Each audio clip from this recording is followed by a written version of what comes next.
वंदे मातरम। आप सभी का नेटवर्क 10 में स्वागत है। मैं हूं संजय गिरी गोस्वामी और आज हमारी इस विशेष चर्चा में हमारे साथ उत्तराखंड से सभी लोग रहेंगे।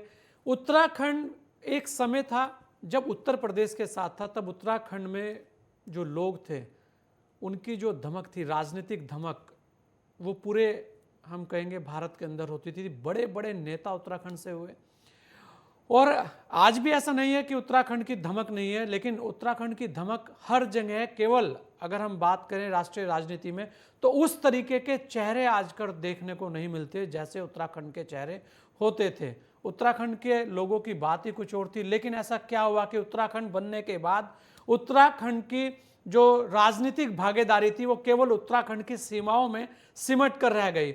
और इसी पर हम आज की चर्चा को खास बनाएंगे। सभी खास मेहमान हमारे साथ बने हुए हैं। हमारे साथ वीरेंद्र बिष्ट जी हैं, वरिष्ठ भाजपा नेता हैं। हमारे साथ हीरा सिंह बिष्ट जी हैं, वरिष्ठ नेता हैं कांग्रेस के। हमारे साथ दिनेश जुयाल जी हैं जो वरिष्ठ पत्रकार हैं। हमारे साथ अरुण शर्मा जी हैं, वरिष्ठ पत्रकार हैं। हमारे साथ नीरज कोहली जी हैं जो वरिष्ठ पत्रकार हैं। आप सभी लोगों का बहुत बहुत स्वागत है।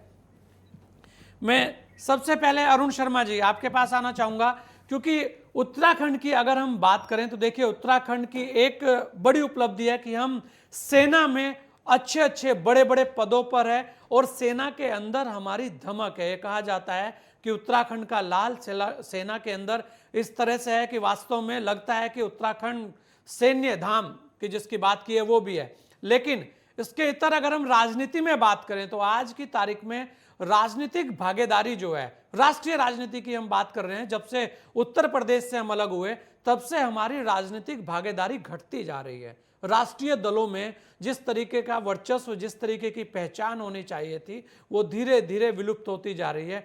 कैसे आप देखते हैं इसे और इसके कारण क्या है?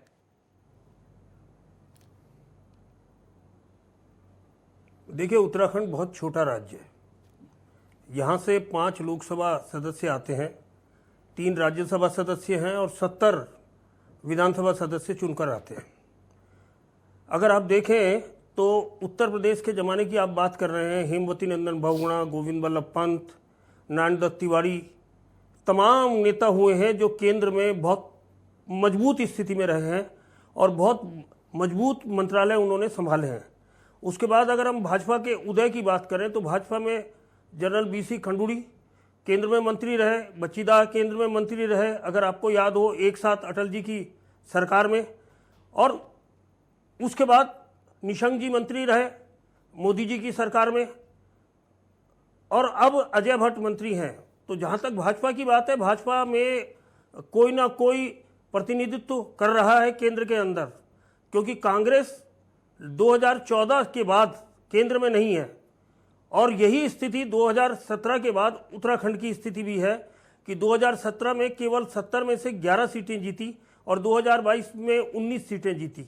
और दोनों चुनावों में महत्वपूर्ण स्थिति ये थी कि जिन लोगों के ऊपर चुनाव जिताने की जिम्मेदारी थी, इस प्रदेश को आगे ले जाने की जिम्मेदारी थी, वो जो मजबूत क्षत्रप थे वो चुनाव हार गए। और उसी वजह से मुझे लगता है कि कहीं ना कहीं कांग्रेस के अंदर जो हास आया है, जो नेताओं को किनारा किया गया है, वो इस कारण किया गया है कि वो नेता उतनी मजबूत परफॉर्मेंस यहाँ से नहीं दे पाए जो उन्हें जिनकी उम्मीद थी, जो उनसे केंद्रीय नेतृत्व को उम्मीद थी, वो नहीं दे पाए। दूसरी ओर अगर हम भाजपा की बात करें तो भाजपा के पास इस टाइम 5 लोकसभा सीटें हैं।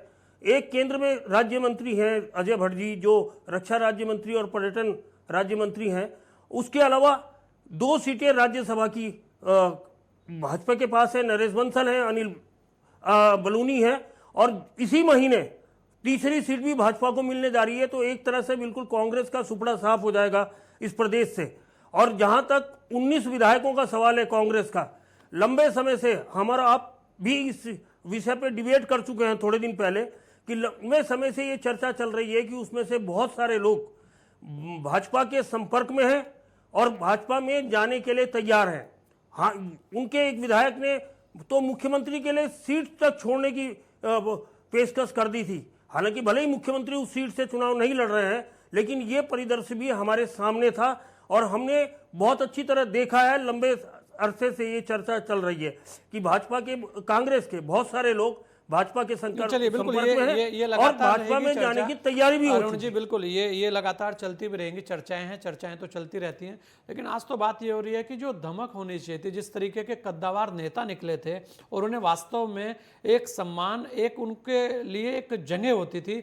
नीरज भाई, बात यहाँ ये हो रही है कि ये नहीं है कि कांग्रेस और बीजेपी या हम किसी दल की बात कर रहे हैं, बात ये हो रही है कि पहले जो होता था, नेता ऐसे होते थे उत्तराखंड के अंदर, जैसे बहुगुणा जी की आपने बात की, पंत साहब की आपने बात की, बहुत सारी चीजें हैं, नारायण दत्त तिवारी जी की बात हुई है, लेकिन उनका कद, आप यहाँ बात हो रही है कद्दावर नेता की, बात ये नहीं हो रही मंत्री बना दिया या हमारे पास आपने लगातार मंत्री बना के रखे, बात ये नहीं है। बात ये है कि जिस तरीके से राष्ट्रीय राजनीति में प्रभाव होता था, अपने लोगों को आगे निकालने का एक प्रभाव होता था, तय करने के लिए जो भूमिकाएं होती थी, आज उस भूमिका में जो स्थिति है वो उसे लेकर ये मंथन, ये चर्चा हो रही है। उसे लेकर आप क्या कहेंगे कि आखिर वो कमियां कहां रही कि आज हम ठीक है, हम मंत्री बन रहे हैं तो वो कृपा से बन रहे हैं मंत्री। ये एक जो वो जो दिल्ली है, उस दिल्ली को जो कहा जाता है, राष्ट्रीय दिल्ली के अंदर, राष्ट्रीय दलों के अंदर जिस तरीके की बातें होनी चाहिए कि नहीं, हमारा आदमी बैठे हैं, वीरेंद्र बिष्ट जी बैठे हैं वहां पर और उनकी बात है, वो कहेंगे कल को नीरज कोहली जी यहां से जाएंगे तो नीरज कोहली जी यहां से जाएंगे। उस तरीके की जो धमक पहले होती थी, आजकल देखने को नहीं मिल रही। इस पर आज की चर्चा को हम कर रहे हैं। जी नीरज भाई। जी संजय भाई, बिल्कुल आपने ठीक कहा कि जो दबदबा इस क्षेत्र का, क्योंकि क्षेत्र इसलिए कह रहा हूं कि अविभाजित उत्तर प्रदेश के समय की बात हो रही है, जो राष्ट्रीय राजनीति में इस क्षेत्र का दबदबा होता था, हम बचपन में देखते थे, सुनते थे, और जब जर्नलिज्म में आए तो बहुत सारी चीजें हम समझने लगे। आप गढ़वाल की बात करें तो ब्रह्मदत्त जी पेट्रोलियम मंत्री रहे यहाँ से, न प्रभात के पिताजी। गुलाब सिंह जी का नाम, प्रीतम के जो पिताजी हैं, उनका राष्ट्रीय राजनीति में बहुत अच्छा खासा नाम रहा। अभी हम कुमाऊं की बात, अच्छा, हेमवती नंदन बहुगुणा अब गढ़वाल से, मतलब ये लोग वो शिखर पुरुष हुए कि मतलब राष्ट्रीय राजनीति में शायद ही कोई ऐसा व्यक्ति होगा, आदमी होगा या नेता होगा जो पॉलिटिक्स में होगा जो इन नामों को नहीं जानता होगा। कुमाऊं की बात है, गोविंद बल्लभ पंत, केसी पंत, तिवारी साहब, हरीश रावत जी, ये वो दिग्गज नेता सारे के सारे। इसके बाद जो अगली पारी शुरू होती है पॉलिटिक्स की, मुझे कहूंगा कि जिस तरीके से मतलब उस राजनीति की भरपाई के लिए रिप्लेसमेंट मिलना चाहिए था इस क्षेत्र को, राजनीतिक जो प्रतिनिधित्व मिलना चाहिए था इस क्षेत्र को, अगर हम राष्ट्रीय राजनीति की बात करें तो उस तरीके का नहीं मिला। जनरल खंडूरी साहब की बात हुई, वो भी केंद्र में मंत्री रहे, अच्छा खासा नाम रहा, वो भी ठीक है। उसके बाद अगर हम कांग्रेस की बात करें, हरीश रावत जी हैं, विजय बहुगुणा और सतपाल महाराज भी केंद्र की राजनीति में रहे, लेकिन यह है कि आज के समय में वो कांग्रेस छोड़ के भाजपा में चले गए। लेकिन उस तरीके से जैसे जिस लीडरशिप की आप बात कर रहे हो, जिस क्वालिटी की आप बात कर रहे हो, वो क्वालिटी, वो लीडरशिप जो है वो अब देखने को नहीं मिलती। और मैं कहूंगा कांग्रेस में तो मुझे लगता है कि हरीश रावत जी के बाद अब मुझे कोई इस तरीके का लीडर अभी नजर ही नहीं आता, क्योंकि सीनियर लीडर बहुत हैं। इंदिरा जी दिवंगत हो गई, प्रीतम भाई भी हैं, प्रीतम भाई बहुत लंबे से समय से पॉलिटिक्स में हैं, 6 बार के विधायक रहे हैं। न प्रभात है, हीरा सिंह बिष्ट है, ये लोग बहुत पुराने कांग्रेसी हो गए हैं, लेकिन एक सीमित दायरे में, जो कहते हैं कि इस क्षेत्र के अंदर, उत्तराखंड के अंदर ये सिमट के रह गए, राष्ट्रीय राजनीति पर आ नहीं पाए हरीश रावत जी के बाद। या तो नीरज जी, इसी तरह से आ नहीं पाए या आने नहीं दिया जा रहा, ये एक सवाल है। आ नहीं पाए या आने नहीं दिया जा रहा, क्योंकि अभी शर्मा जी ने एक बहुत अच्छी बात की थी कि भाई छोटा प्रदेश है, 5 जने हैं और यहाँ पर जो परफॉर्मेंस है वो कांग्रेस की पुअर रही है। तो परफॉर्मेंस की अगर बात करें तो हरियाणा में कौन सी बहुत अच्छी रही है, पंजाब में कौन सी बहुत अच्छी रही है, मध्य प्रदेश में तो कब से कितनी अच्छी रही है सबको पता है। तो ऐसे में परफॉर्मेंस को ही लेकर अगर मानक दिल्ली बना रहा है तो सोचना चाहिए सबको। सवाल यह है कि आने नहीं दिया गया या आ नहीं पा रहे हैं। नीरज भाई,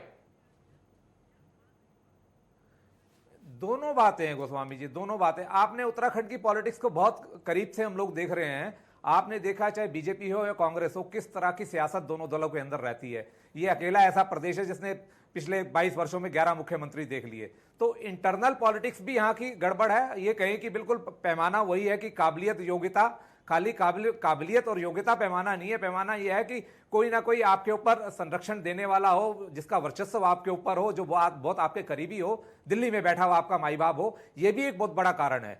तो दोनों चीजें हैं, दोनों फैक्टर हैं कि कुछ लोग तो इस वजह से आगे नहीं आ पाए कि उनको बड़े छत्रप या बड़ा संरक्षण नहीं मिला दिल्ली से, और कुछ लोग जो है अपनी काबिलियत और योग्यता की वजह से कहें कि वो यहीं तक सिमट के रह गए, उन्होंने कोशिश ही नहीं करी कि हमें आगे जाना है। या हमारे पिताजी का बहुत अच्छा नाम था राष्ट्रीय राजनीति में, हमें भी उस कद के हिसाब से, हमें भी 30 साल 32 वर्ष हो गए, हमें भी आगे बढ़ना चाहिए था, तो वो बढ़ नहीं पाया। तो दोनों ही बातें हैं गोस्वामी जी उत्तराखंड के परिप्रेक्ष्य में। नहीं, बिल्कुल, और बढ़ नहीं पाए हैं, यही एक सबसे बड़ी बात है। और बीजेपी, कांग्रेस और सपा बसपा, आम आदमी पार्टी, सबकी स्थिति उत्तराखंड को लेकर ऐसी ही लगती है।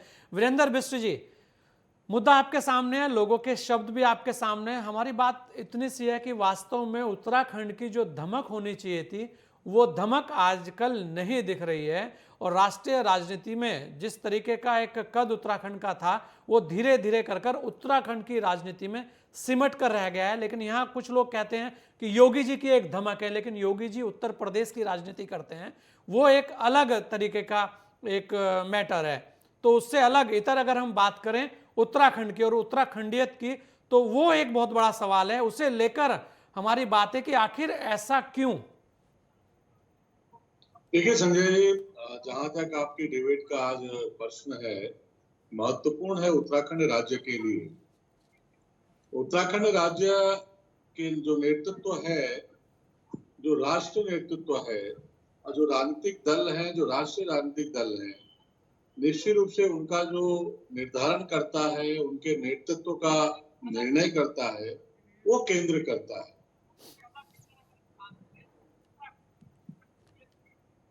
जी वीरेंद्र जी बोलिए। हाँ, आपकी ये जो आवाज है ना, मेरी जो आवाज भी है वो इको भी हो रही है जी। तो मेरा ये कहना है कि हम लोगों का जो नेतृत्व का निर्णय करता है, जो हम राष्ट्रीय राजनीतिक दल में काम करने वाले कार्यकर्ता हैं, वो केंद्र में हमारा नेतृत्व करता है और समय समय पर हम लोगों को आगे बढ़ाने का भी काम करता है। जैसे अभी नीरज जी ने भी कहा, जैसे शर्मा जी ने भी कहा, आप सभी प्रबुद्धजन यहाँ बैठे हुए हैं, किसी से कुछ बात छिपी नहीं है।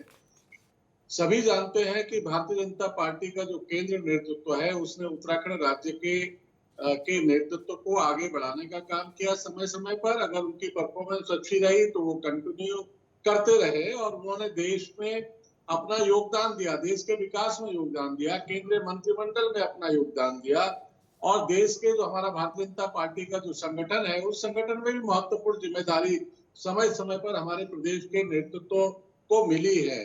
चाहे भगतदा रहे, राष्ट्रीय उपाध्यक्ष रहे, हमारे जो है रमेश पोखरियाल निशंक जी रहे, वो भी राष्ट्रीय उपाध्यक्ष रहे, हमारे त्रिवेंद्र सिंह रावत जी रहे, वो राष्ट्रीय सचिव रहे, तीरथ सिंह रावत जी रहे, राष्ट्रीय सचिव रहे। इसके अलावा उनको महत्वपूर्ण प्रदेशों की जिम्मेदारी भी समय समय पर मिलती रही। इसी तरीके से केंद्रीय नेतृत्व में भी हमारे जो केंद्रीय मंत्रिमंडल था, उसमें भी सबको समय मिला, सबको अवसर मिला। जहां अजय टमटा जी को भी अवसर मिला तो अजय भट्ट जी को भी मिला, रमेश पोखरियाल निशंक जी को भी मिला। बच्चीदा हमारे भी केंद्रीय रक्षा राज्य मंत्री रहे हैं। अपने खंडूरी जी का जिक्र आपने किया है, जनरल साहब ने काम किया 5 वर्षों तक केंद्र में, बहुत अच्छा काम किया, उनका नाम आज भी लोग सुनते हैं, बताते हैं। इसी तरीके से केंद्र नेतृत्व हमारे नेतृत्व को आगे बढ़ाने का काम करता है। हम प्रदेशों में अपने नेतृत्व के आधार पर जो भी हमारे अंदर जो डिलीवर करने की क्षमता है, उसको हम करते हैं। हमारे आज मुख्यमंत्री हैं पुष्कर सिंह धामी जी, उनको दोबारा मुख्यमंत्री बनाया है तो केंद्र ने उनको अवसर दिया है आगे काम करने का। और मुझे लगता है कि जो आप वैक्यूम की बात कर रहे हैं कि केंद्र में एक वैक्यूम है उत्तराखंड का, वो वैक्यूम भरने का काम पुष्कर सिंह धामी जी भी करेंगे और बहुत सारा हमारा नेतृत्व उत्तराखंड राज्य का है जो केंद्र में भी काम कर रहा है, उत्तराखंड में भी काम कर रहा है, करेगा।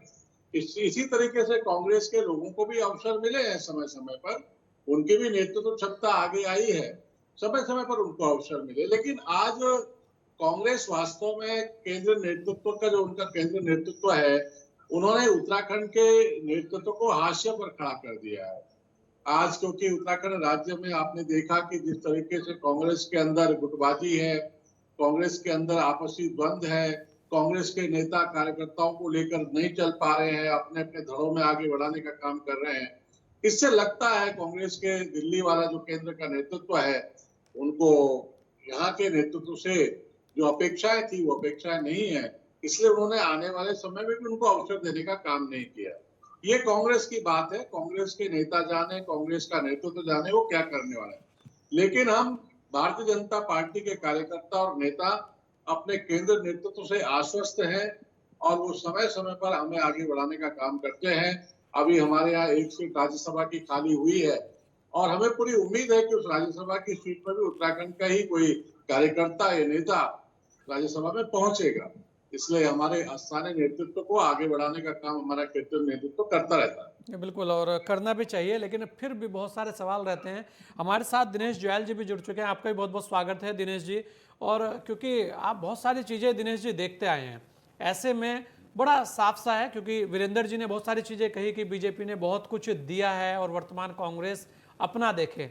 लेकिन संगठनात्मक अगर दृष्टि से दिनेश जी हम देखें, मंत्री तो हर जो सरकारें रही हैं उसमें कोई ना कोई रहा ही है, कोई ज़्यादा कोई कम, वो बात नहीं है। बात यह है कि जो धमक वाली एक बात थी कि लीडरशिप निकली और राष्ट्रीय राजनीति में वो लीडरशिप कमाल कर रही है, ये एक बात थी, उससे लेकर हम बात कर रहे हैं। और संगठन की दृष्टि से अगर देखें तो आज दोनों पार्टियां, या मैं कहूँगा आम आदमी पार्टी भी उसमें जुड़ी हुई है और बसपा सपा भी है, क्योंकि बसपा के भी यहाँ से एमएलए हैं।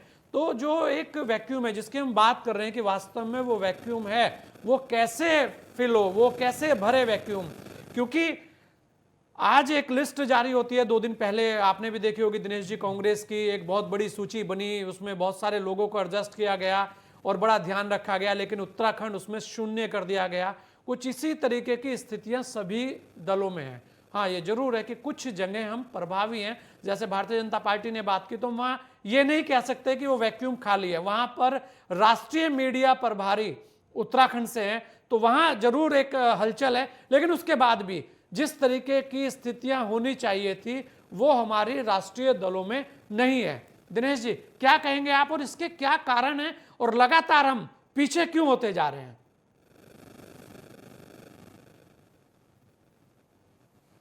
संजय जी, ये उत्तराखंड जो है गोविंद बल्लभ पंत का प्रदेश है, कृष्ण केसी पंत का प्रदेश है, हेमंत नंदन बहुगुणा का प्रदेश है, नरेंद्र तिवारी का प्रदेश है। यहाँ से इतने मेधाएं निकले जो राष्ट्रीय फलक पर खूब चमकी हैं जी।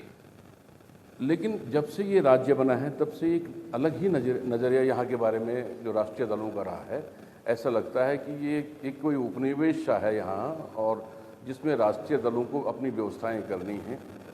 आप देखिए कि इतने जब भी हमारे पूर्व वक्ताओं ने ये बात रखी कि किस तरह यहाँ पर नेताओं का चयन होता है, विधायक चुने जाते हैं, उसके बाद अचानक दिल्ली तय करती है कि मुख्यमंत्री कौन बनेगा, चाहे वो भाजपा की दिल्ली हो चाहे कांग्रेस की दिल्ली हो, वो तय करते हैं कि नेता कौन बनेगा।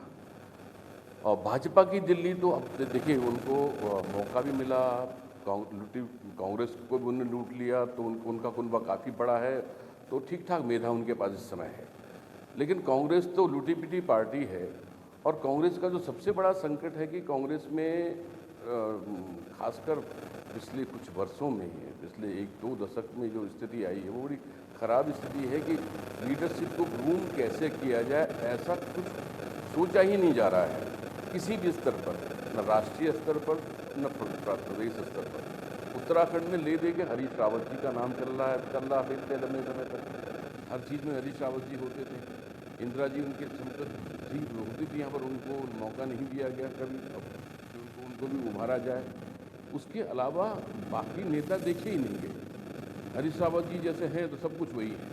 अभी संकट आया जब, तो फिर हरीश रावत जी मजबूरी में, हरीश रावत जी ब्लैकमेल किया, उन्हें तमाम तरह के ट्वीट, कभी ट्वीट कर रहे हैं, कभी प्रेस कॉन्फ्रेंस कर रहे हैं, कभी कुछ कर रहे हैं। अल्टीमेटली कांग्रेस लीडरशिप ने अपनी मजबूरी जताई कि ठीक है साहब हरीश रावत जी, आपके अलावा तो कोई है नहीं हमारे पास, और जो हाल हुआ हमने इस चुनाव में देख लिया। तो जो ये नज़रिया है, इसमें प्रॉब्लम ये है कि उत्तराखंड को एक अलग एंटिटी के रूप में देखा ही नहीं जा रहा है। नेतृत्व कैसे डेवलप हो रहा है उसका सबसे बड़ा उदाहरण कांग्रेस में ही है। हेमंत नंदन बहुगुणा का उदाहरण है कि एक बार इलाहाबाद में जब एक सभा होनी थी तो कहा गया भाई कौन सभा कैसे होगा, अचानक से तो फिर बहुगुणा जी का नाम है, बोले वो लड़का है यार बहुत बड़े यूथ में आज वो काम करेगा। बहुगुणा जी ने बहुत शानदार रैली करी और बहुगुणा जी का चेहरा चुन लिया गया। रानी अमृत कौर को हिमाचल से लड़ाया गया, उन्होंने कहा हमारे बस की बात नहीं। हाँ बोले यार एक पहाड़ी लड़का, उनको ढूंढा गया, उनको वहाँ गए, उन्होंने चुनाव जिता दिया। लीडरशिप डेवलप की गई, ये प्रोसेस होती है लीडरशिप डेवलप करने की। कांग्रेस में तमाम संस्कार थे, लेकिन पता नहीं क्या हो गया है कि कांग्रेस में कि नई लीडरशिप डेवलप होने ही नहीं देनी है। वो कांग्रेस का जो बिल्कुल प्रभाव दिनेश जी, हो रहा यही है, एक बहुत पिछले बड़ी कुछ बात है। सालों में हमारे उसमें भाजपा साथ के अपने प्रयास है। दिनेश जी, हमारे साथ हीरा सिंह भाज- बिष्ट जी भी जुड़ गए हैं। उनसे ही जान लेते हैं कि आखिर कांग्रेस को ऐसा क्या हो गया है कि उत्तराखंड जो राष्ट्रीय सूची है उनकी, उससे विलुप्त हो गया है।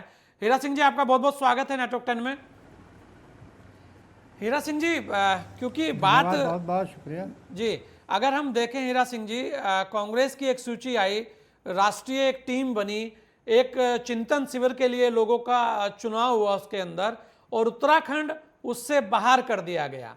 आखिर ऐसा क्यों? क्या उत्तराखंड के लोग चिंतन शिविर लायक नहीं है, या कांग्रेस के अंदर उत्तराखंड में कोई ऐसा नहीं है कि जो उस लायक समझा जाए कि भाई चलिए ये यहाँ पर आकर अपने वक्तव्य दे सकते हैं और इनके वक्तव्य राष्ट्रीय राजनीति में महत्वपूर्ण है, इनको भी यहाँ की नॉलेज है? ऐसे वो कौन से कारण हैं कि लगातार उत्तराखंड को पीछे किया जा रहा है? और हम ये नहीं है कि तो कांग्रेस की क्योंकि सूची आई है इसलिए हम बोल रहे हैं, उसके अलावा भी है, चाहे आम आदमी पार्टी है, चाहे बसपा है, और चाहे वो भारतीय जनता पार्टी है, लेकिन फिर भी भारतीय जनता पार्टी के पास कहने को बहुत कुछ है।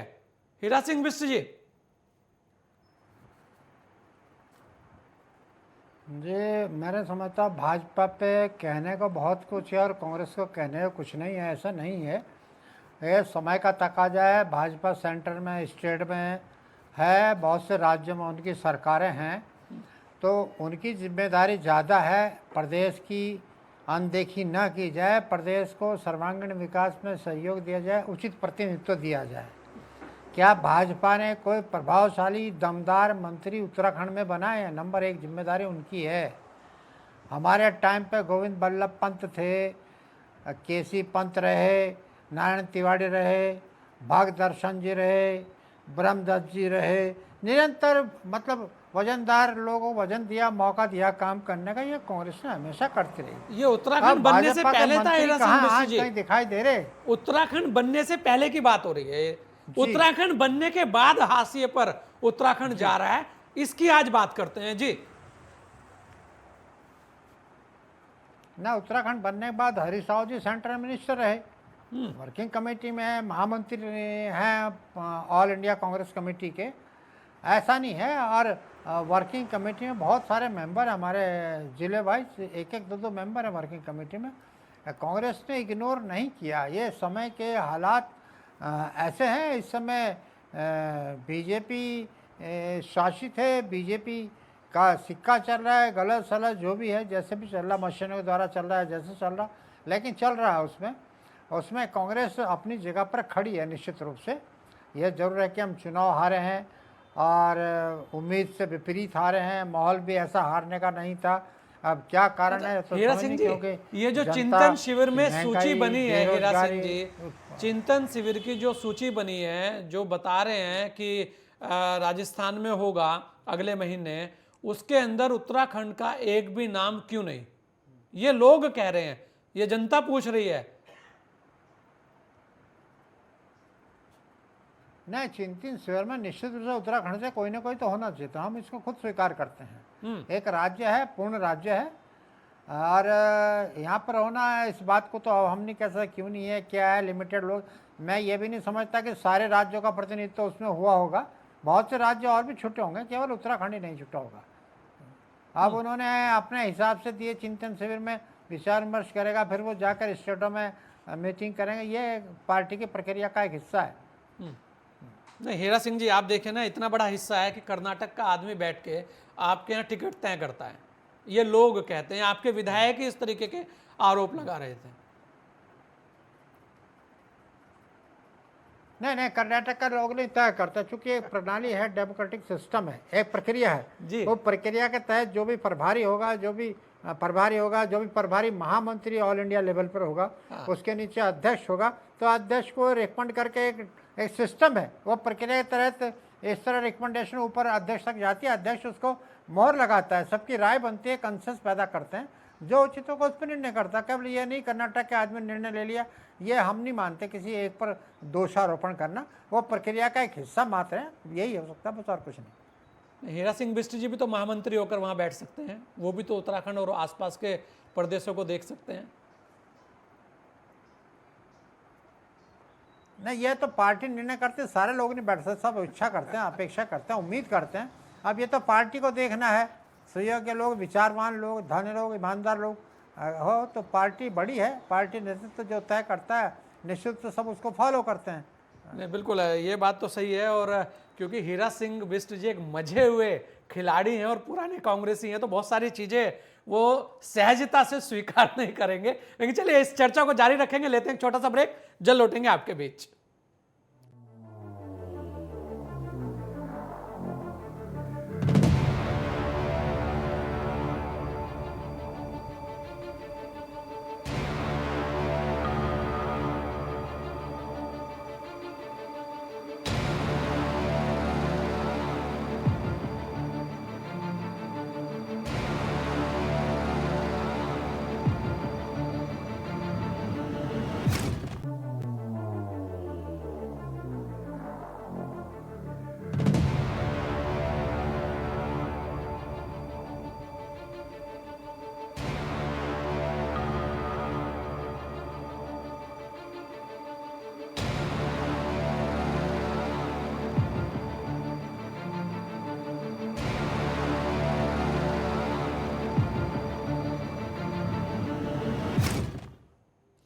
ब्रेक के बाद आपका स्वागत है। आज हम विशेष चर्चा में बात कर रहे हैं उत्तराखंड को लेकर, उत्तराखंड की राष्ट्रीय राजनीति में घटती भागीदारी। जी हाँ, लगातार जिस तरीके की बातें सामने आ रही हैं और जिस तरीके की सूचियां देखने को मिलती हैं, ऐसा लगता है कि वास्तव में उत्तराखंड कहीं ना कहीं पीछे छूटता जा रहा है। इसी को लेकर सभी खास मेहमान हमारे साथ बने हुए हैं। अगर हम बात करें अरुण शर्मा जी, आपने भी सुना और हीरा सिंह बिष्ट जी को भी सुना आपने, वीरेंद्र भाई ने भी बहुत सारी चीज़ें आपको बताई। तो आप देखें, एक बात तो यह है अरुण जी कि जब हम उत्तर प्रदेश के साथ थे तो शायद हमारी भागीदारी ज़्यादा भी थी और मजबूत भी थी, और कहीं ना कहीं निर्णयों को बदलने की ताकत भी हमारे लोग रखते थे और निर्णय देने की ताकत भी रखते थे। जो मुख्य धारा की राजनीति है वहां पर वो रहते थे।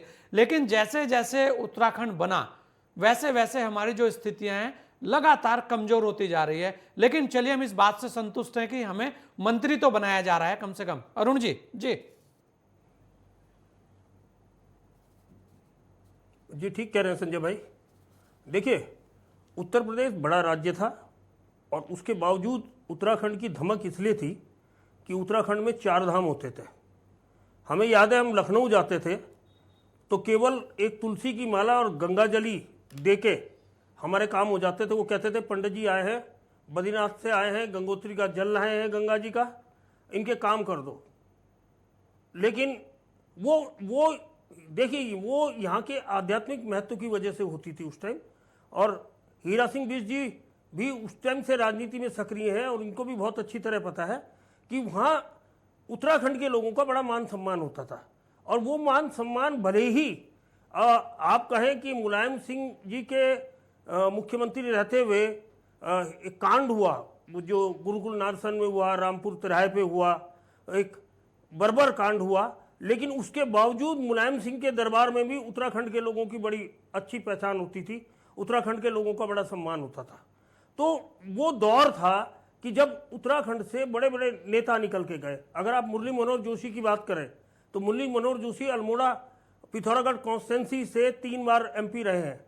हालांकि उनकी राजनीति उत्तराखंड में हरीश रावत ने ही खत्म की, जो 84 के बाद लगातार 3 बार उस सीट से MP रहे।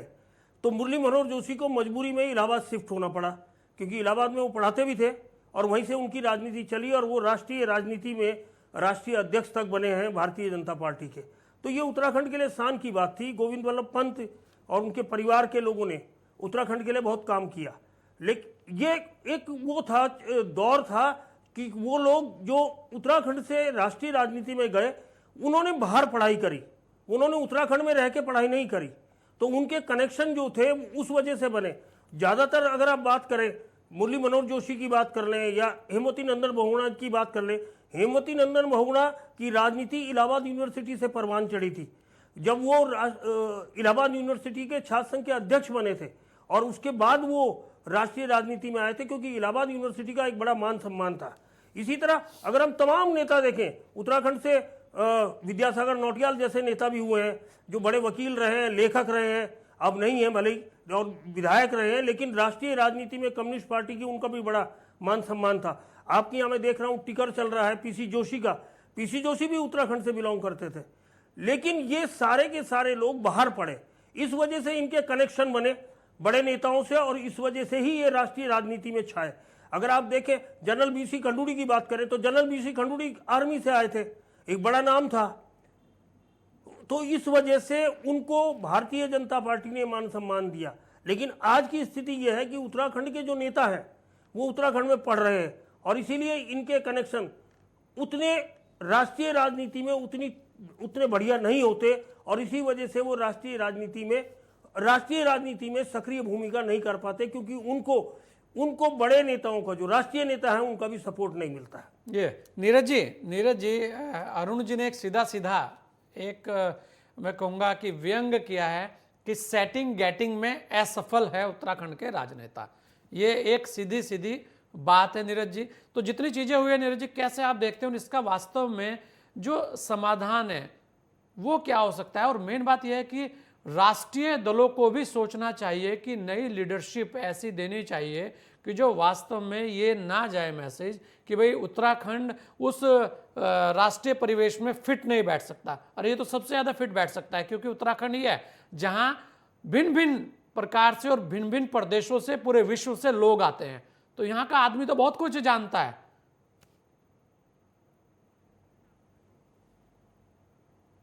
नीरज भाई, नहीं, एक बात तो संजय भाई, हाँ एक बात तो बिल्कुल ठीक है कि जब उत्तर प्रदेश का हम अंग थे तो उत्तर प्रदेश एक ऐसा प्लेटफॉर्म है, आज भी ऐसा एक प्लेटफॉर्म है कि जो केंद्र की राजनीति का लगभग रास्ता तय करता है जी। तो अब हम उत्तराखंड में आ गए। नंबर एक बात ये हो गई कि उत्तराखंड छोटा राज्य है।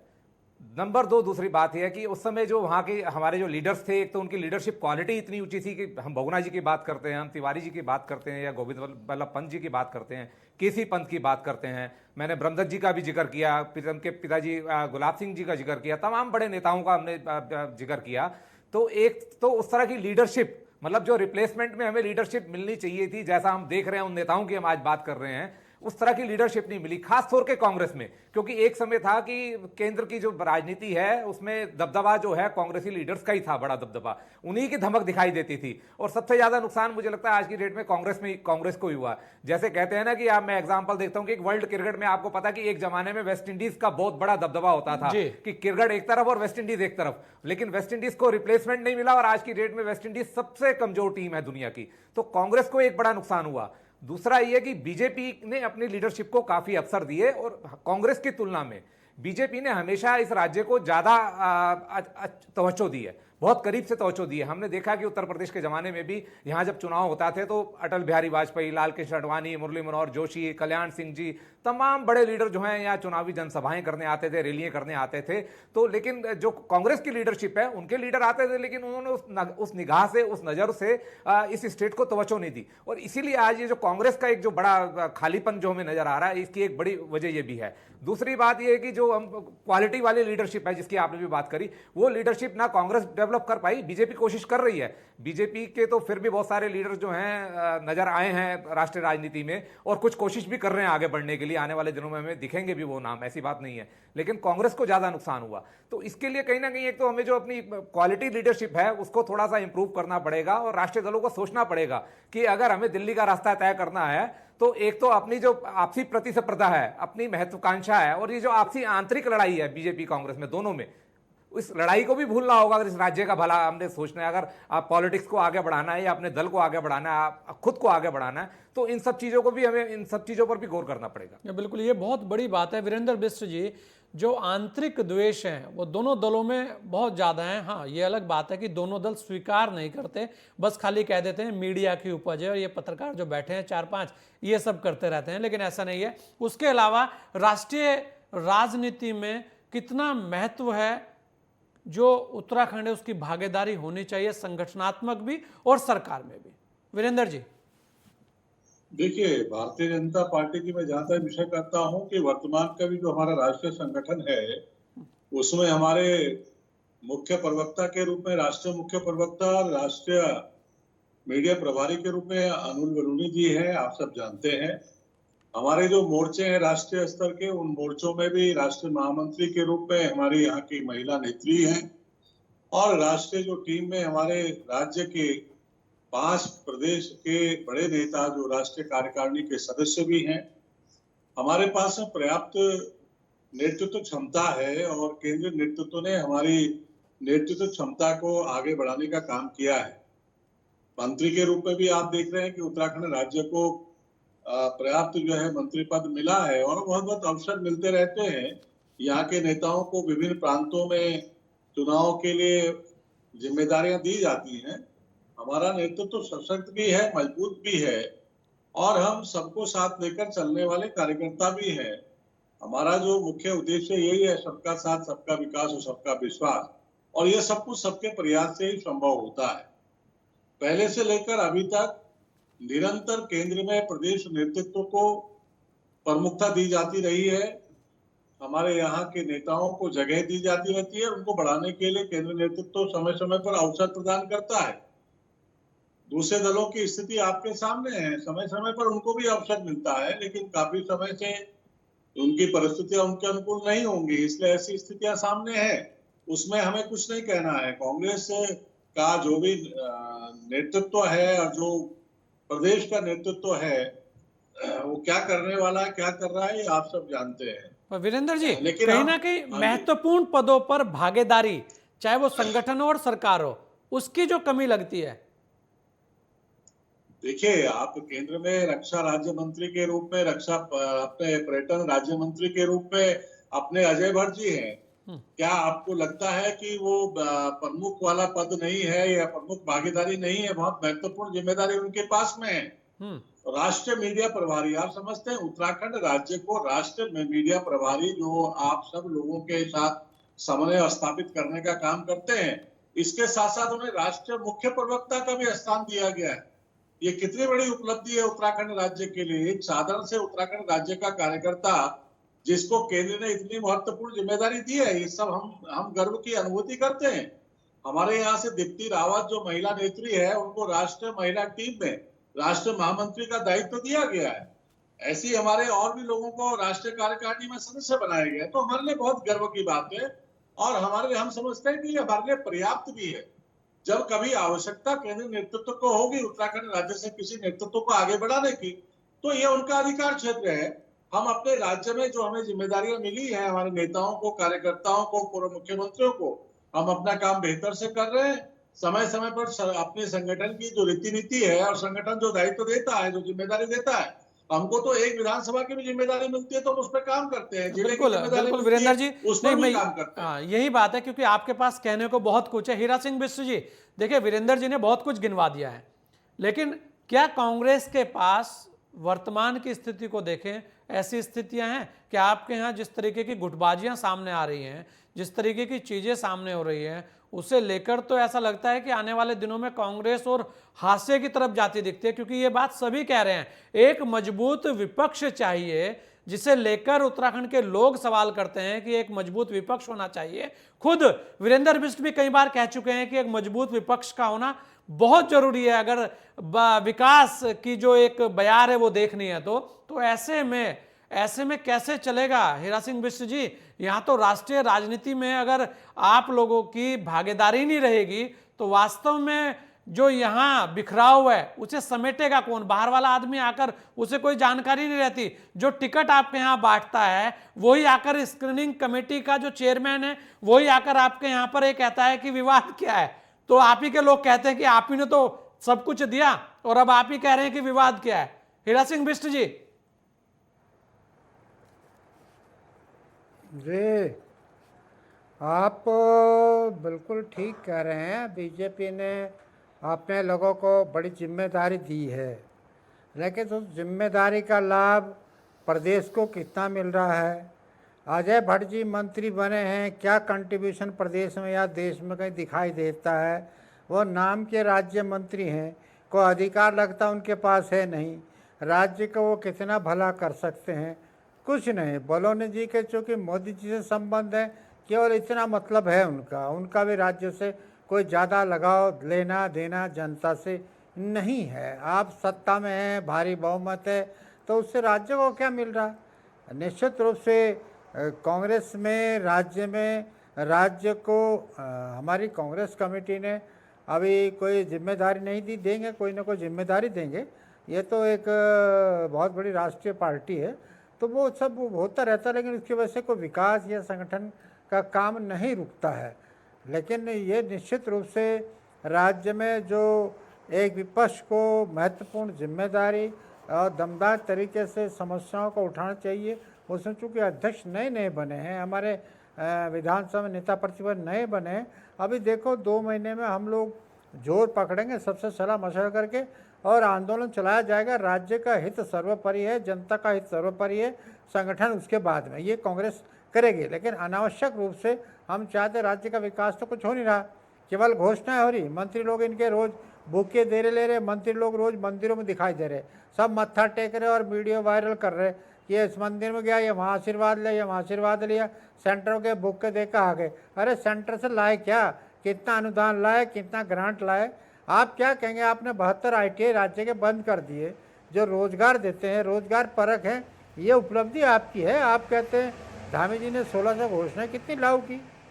आपका शिक्षा मंत्री कहता है कि जितने शिक्षा के कॉलेज खोलने चाह रहे उत्तराखंड में जमीन निःशुल्क देंगे पहाड़ों पर। हीरा सिंह बिष्ट जी, ये बात सही है। ये जो जानकारी है आपकी, हीरा सिंह बिष्ट जी, जो आपके पास जानकारी है, जो आपके पास ताकत है, क्योंकि आपको संघर्षशील नेता कहा गया है, लेकिन ये कांग्रेस के शायद काम नहीं आ रही है, क्योंकि लगातार जिस तरीके की चीजें, अगर आप जैसा व्यक्ति राष्ट्रीय राजनीति में कांग्रेस के कहीं अंदर बैठे तो उनको समझाए कि इतने सारे मुद्दे हैं, चलिए संघर्ष करते हैं वहां पर, तो वो संघर्ष जो है उसे लेकर भी सवाल है यहां पर। और इस बात से, क्योंकि नीरज जैसे व्यक्ति जो कांग्रेस को लगातार देखते रहे हैं, वो भी सहमत नजर आते हैं, बार बार बोलते हैं, हीरा सिंह बिष्ट जी।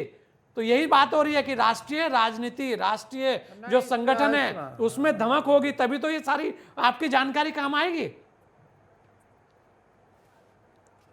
मैं ये बिल्कुल आपकी बात से सहमत हूँ। विपक्ष का महत्वपूर्ण दमदार रोल हमको अदा करना पड़ेगा। हमको सड़कों पर निकलना पड़ेगा। महंगाई है, बेरोजगारी है, कारखाने बंद हो रहे, उद्योग बंद हो रहे, कंपनियां बेची जा रही हैं, इन सब गरीब लोगों के काम छीने जा रहे हैं, कर्मचारियों के हितों की रक्षा नहीं हो रही। जो हॉस्पिटलों में कर्मचारी लगे थे कोरोना में, उनको निकाल दिया गया, उन पर लाठीचार्ज हो रहा, दुर्व्यवहार हो रहा। तो मैं अब मलिन बस्ती को तोड़ने की बीजेपी की सरकार के साथ गरीबों को उजाड़ने का काम हो रहा, ये सारे काम हो रहे। लेकिन बीजेपी इस बात का जवाब आज तक नहीं दे रही कि वो 12,000 बीघा गोल्डन फॉरेस्ट की ज़मीन जो सुप्रीम कोर्ट ने राज्य सरकार में निहित कर दी थी, वो ज़मीन है कहाँ? कितने माफियाओं के बिल्डिंगे बन गए, इंस्टीट्यूट बन गए, स्कूल बन गए, मॉल बन गए। उसका जवाब इस पे भी बात करेंगे, एक दिन इस पे भी डिबेट करेंगे।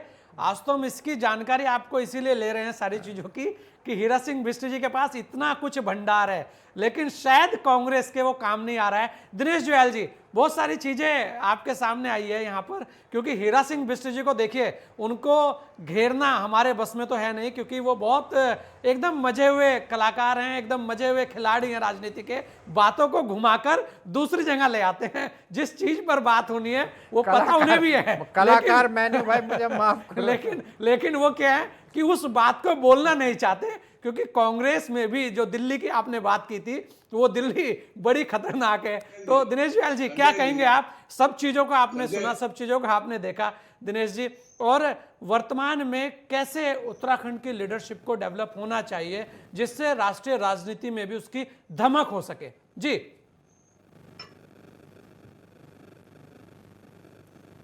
संजय जी, आप पैनल में हीरा सिंह बिष्ट जी जैसे सीनियर लीडर मौजूद हैं, और आपने कह भी दिया बात कि जब हीरा सिंह बिष्ट जी जैसे सीनियर लीडर कांग्रेस में हैं तो वो दिखते क्यों नहीं, वो दिल्ली को क्यों नहीं दिखाई दे रहे हैं? तो यही असल मसला है। जो एक नया अभी शगुफा छोड़ा गया प्रशांत की तरफ से, शगुफा क्या उसको अन्यथा की जरूरत है। कांग्रेस ने अपनी प्रतिभाओं को चिन्हित नहीं किया, उनको संभाला नहीं। कांग्रेस ने अपनी प्रतिभाओं को चिन्हित नहीं किया, उनको संभाला नहीं, सहेजा नहीं, संवारा नहीं, उनको तैयार नहीं किया, ग्रूम नहीं किया, और यहीं से कांग्रेस की कहानी खत्म होती जाती है। हीरा सिंह बिष्ट जी के जज्बे को मैं सलाम करता हूँ। अभी भी वो बड़े संघर्ष की बात कर रहे हैं, लेकिन वो भी इस बात को जानते हैं अच्छी तरह से कि अब जो मुद्दे अभी सामने, अब तो कोई मुद्दे नहीं है। इसलिए शिवराज सिंह जी के कार्यक्रम में जितने मुद्दे मिले हैं कांग्रेस को, वो सारे मुद्दों का हमने क्या किया, उन मुद्दों को झाड़ू से साफ कर दिया। और आगे हम सिर्फ हरीश रावत जी को देखते रहे। ठीक है, हरीश रावत जी बड़े काबिल आदमी हैं, सीनियर आदमी हैं, लेकिन कांग्रेस को कुछ दिखाई नहीं दिया। और हरीश रावत जी अगर पार्टी में उनका आधिपत्य था तो वो अपनी कांग्रेस को कहाँ चला रहे थे? जो प्रदेश अध्यक्ष थे वो क्या कर रहे थे? जो नेता विधायक दल थे वो क्या कर रहे थे? तो यहाँ की बात यह है कि भाजपा में भी जो केंद्रीय नेतृत्व है वो लगभग एक केंद्र बिंदु वहाँ पर ही बना हुआ है, सेंट्रलाइज्ड है। कांग्रेस में भी है, लेकिन भाजपा का नेतृत्व आंखें खोले हुए है, कांग्रेस का केंद्रीय नेतृत्व जो है वो आंखें बंद किए हुए है। वो दिल्ली से उत्तराखंड को देख रहे हैं। और एक दिन शुरू में सोचा था कि यार उत्तराखंड क्या है, जैसे नीरज जी ने कहा वीकी साहब, उत्तराखंड क्या है, छोटा सा 5 सीट वाला राज्य, इसमें क्या फर्क पड़ा? उत्तर प्रदेश को देखो, जो शुरू में सोचा था, जितना 2000 में सोचा था राज्य के बने, अभी तक वही सोच लिए बैठे हैं। यहाँ के यहाँ भी भाई लोग हैं, यहाँ के इश्यूज हैं, कुछ नहीं किया। अगर भाजपा ने ज़्यादा समय राज किया तो भाजपा ने और मुद्दे दिए, जनता के मुद्दे और सामने रखे, लेकिन उन मुद्दों का अपोजिशन पार्टी के रूप में कांग्रेस ने किया? कुछ नहीं किया। जब कांग्रेस को सत्ता मिली तो जो यहाँ के बुनियादी मुद्दे थे, आज भी राज्य की संपत्तियों का मामला पूर्णतः निस्तारित नहीं है। कांग्रेस की सत्ता में आई, कुछ नहीं किया, क्योंकि कांग्रेस का नजरिया भी वही, यहाँ के कांग्रेसी भी दिल्ली की नजर से उत्तराखंड। दिनेश जी, यही हम चाह रहे हैं कि दिल्ली में भागीदारी कैसे हो? दिनेश जी, दिल्ली में भागीदारी कैसे हो, जो एक महत्वपूर्ण बात है। मुद्दे तो यहाँ बहुत हैं, मुद्दों पे तो लड़ाई यहाँ लगातार रहती है जी। दिल्ली में भागीदारी करने के लिए पहले यहाँ पर अपना कद बनाना पड़ेगा, अपने आप को लीडर एस्टेब्लिश करना पड़ेगा। अब एक भाई साहब जो पार्टी के प्रदेश अध्यक्ष थे वो आज भाजपा के विधायक हैं, क्यों चले गए भाई? कौन सी स्थितियाँ थी? और बड़ा अच्छा लड़ रहे थे, बहुत अच्छा काम भी कर रहे थे, वो कुछ इश्यूज को लेके चल रहे थे। और अगर कांग्रेस के जो फुटकर जो अपने प्रयास करते, अगर संगठित प्रयास होते कांग्रेस में, तो कांग्रेस को तो इस बार सत्ता परोस के मिल रही थी। तो कांग्रेस का समस्या ये है कि जो स्थानीय लीडर हैं वो चीज़ों को कंफ्यूज कर दे रहे हैं, सेंट्रल लीडर को कंफ्यूज कर दे रहे हैं, और सेंट्रल लीडर इतनी समझ नहीं बना पा रही। आप भेज रहे हो, आप यूँ किसी भाई साहब को भेजोगे, उनको मसूरी में कुछ अच्छी चीज़ें दिखाई देंगी, उनको आसपास कुछ और दिखाई दे रहा है। आप पश्चिम बंगाल से किसी को भेज दोगे, अरे भाई यहाँ तो लीडरशिप को ग्रूम करिए और यहाँ आके देखिए, ढंग से देखिए यहाँ की स्थितियों को। आप उत्तराखंड देखिए, ये आंदोलनकारियों का देश है, ये यहाँ वास्तव में जो कांग्रेस को जानते हैं, उस कांग्रेस को यहाँ लोग जानते हैं जिस कांग्रेस ने इस देश को आज़ाद किया था। अगर आप गांव-गांव जाएंगे तो अभी आपको कट्टर कांग्रेसी मिलेंगे, लेकिन उन कट्टर कांग्रेसियों का क्या हाल है? कांग्रेस को ऐसे नहीं कि वोट नहीं मिल रहे हैं, वोट मिल रहे हैं, लेकिन उनका मन कितनी तेजी से बदला। भाजपा का जो संघ है, भाजपा का जो पार्टी का अपना कैडर है, वो किस तरह से काम कर रहा है कि किस तरह उसने बहुत सारे कांग्रेसियों को भाजपा ही बना के छोड़ दिया है। कांग्रेस में कहीं डिफेंस की कोई रणनीति नहीं है, कांग्रेस के लिए हम मैदान है। और शायद दिनेश जी शायद यही कारण है कि भारतीय जनता पार्टी ने, दिनेश जी, लगातार उत्तराखंड को प्रतिनिधित्व देकर रखा सेंट्रल में।